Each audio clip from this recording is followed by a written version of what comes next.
আজকের বিষয় হলো ঝুলন যাত্রা ও রাধাকৃষ্ণের সম্পর্ক।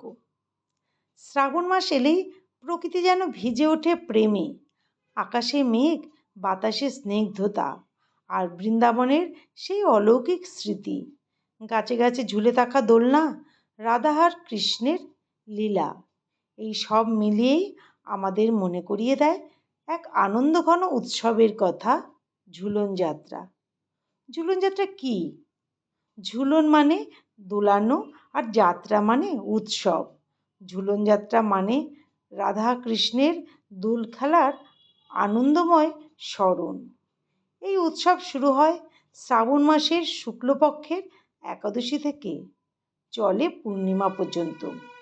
বৈষ্ণব পরম্পরায় এটি এক গুরুত্বপূর্ণ লীলা উৎসব। এই সময় রাধা ও কৃষ্ণকে একটি সুশোভিত দোলনায় বসানো হয়, আর ভক্তরা ভক্তি সহকারে তাদের দোলান। এই দোলনাটি সাজানো হয় ফুল, আলো, মালা ও বিভিন্ন শোভা দ্রব্যে। মন্দিরে মন্দিরে কীর্তন হয় আর ভক্তরা সেবা করে। এ যেন এক স্বর্গীয় অনুভূতি। রাধা কৃষ্ণের প্রেম ও দোলনা চড়ার খেলা। এই ঝুলন যাত্রার মূল উৎস হলো বৃন্দাবন। বর্ষাকালে বৃন্দাবনে গাছে গাছে দোলনা ঝুলিয়ে রাখে গোপীগণ। কৃষ্ণ কখনো একা, কখনো রাধার সঙ্গে সেই দোলনায় বসতেন। চারপাশে গোপীদের গান, হাসি আর আনন্দে ভরে উঠত বনরাজি। এই দোল খেলার মধ্যেই ফুটে উঠত রাধাকৃষ্ণের অপরূপ প্রেম। তাদের দোলনায় যেমন ছন্দ ছিল, তেমনই ছিল হৃদয়ের মিলন। এই লীলার মধ্যে দিয়ে বোঝা যায় প্রেম, ভক্তি আর সেবাই ঈশ্বরকে পাওয়ার একমাত্র পথ। এর আধ্যাত্মিক তাৎপর্য। এই দোলনাটি শুধু বাহ্যিক নয়, এটি একটি প্রতীক। দোলনার মতোই আমাদের জীবনও ওঠানামার মাঝে দুলতে থাকে। আনন্দ, দুঃখ, আশা, হতাশা সবই জীবনের অংশ। কিন্তু সেই দোলনায় যদি কৃষ্ণ বসেন, তাহলে দুঃখ হয়ে যায় আনন্দের উপলক্ষ।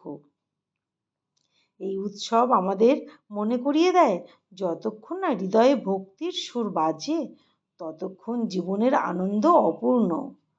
ঝুলন যাত্রা শেখায় ভগবানের সঙ্গে সম্পর্ক মানেই জীবনের সব চাহিদার পরিপূর্ণতা। এই দোল উৎসব যেন এক আহ্বান। হে কৃষ্ণ, এসো আমার হৃদয়ের দোলনায়, তুমি আসন গ্রহণ করো। আজকের দিনের প্রাসঙ্গিকতা কতখানি!